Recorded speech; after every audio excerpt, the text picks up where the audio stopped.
এখানে দেখতে পাচ্ছি আমরা বি একটি set x such that x belongs to N. 24 এর গুণনীয়ক এবং 3 এর গুণিতক। এখানে এই শর্তে পড়তে হবে, এই শর্তে পড়তে হবে এবং এই শর্তের মধ্যে যারা আছে তারাই বি সেটের উপাদান হবে। এটাকে আমরা গঠন পদ্ধতি থেকে তালিকা পদ্ধতিতে রূপান্তর করব। তাহলে ন্যাচারাল নাম্বার অবশ্যই 1 2 3 4 5 6 7 8 9 এভাবে চলতে থাকবে। যেহেতু এটা একটা অসীম সেট, সুতরাং আমাদের ডট ডট দিয়ে এটাকে দেখাতে হবে। সুতরাং ন্যাচারাল নাম্বার আমরা লিখে ফেললাম। এখন 24 এর গুণনীয়ক। গুণনীয়ক অর্থাৎ 24 কে ভাগ করা যায় এমন সকল সংখ্যাই 24 এর গুণনীয়ক হবে। তো সেই ক্ষেত্রে আমরা যদি বলি যে 24 এর গুণনীয়ক, তাহলে আমরা লিখতে পারবো 24 কে 1 দিয়ে ভাগ করা যায়।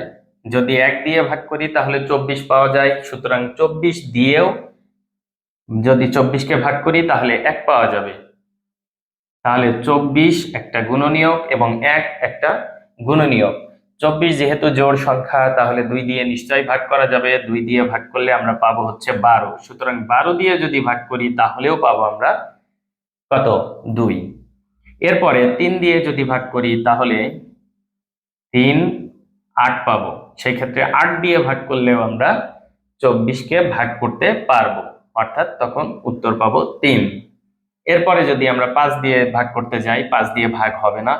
6 দিয়ে ভাগ করতে গেলে 4 6 24, অর্থাৎ এখানে আমরা 4 দিয়ে প্রথমত ভাগ করতে পারবো। 4 দিয়ে ভাগ করলে 6 হবে এবং 6 দিয়ে ভাগ করলেও 4 হবে।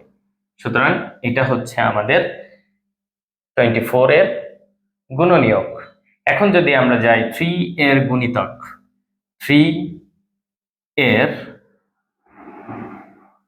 গুণিতক, সেই ক্ষেত্রে 3 কে 1 2 3 4 এইভাবে গুণ করতে থাকবো। তাহলে 3 কে 1 দিয়ে গুণ করলে 3, 2 দিয়ে গুণ করলে 6, 3 দিয়ে গুণ করলে 9 12 15, এরপরে আমরা পাবো হচ্ছে 18 21 24।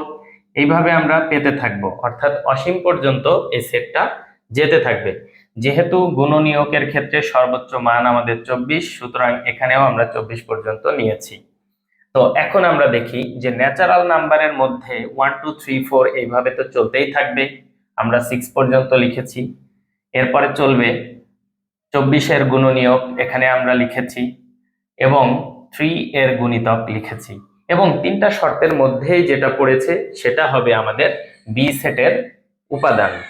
সুতরাং আমরা বি সেট সমান সমান লিখতে পারবো যে এখানে 1 আছে, এখানে 1 আছে, কিন্তু এখানে 1 নাই। সুতরাং 1 আমাদের বি সেটের উপাদান নয়।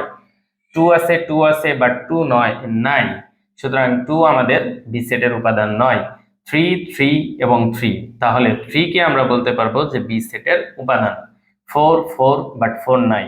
6 6 6, সুতরাং 6 হচ্ছে বি সেটের উপাদান।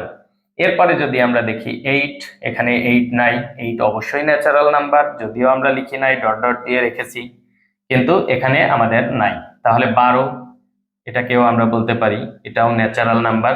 এখানেও আমরা 12 পাবো ন্যাচারাল নাম্বারের মধ্যে, এখানেও আছে, এখানেও আছে। সুতরাং এরপরে যদি আমরা যাই 24, এখানেও 24, সুতরাং 24 হচ্ছে আমাদের বি সেটের উপাদান। এরপরে আর কোনোটাই এই শর্তের মধ্যে পড়বে না। তাহলে এটাই হচ্ছে আমাদের বি সেটের তালিকা পদ্ধতি। ধন্যবাদ সকলকে।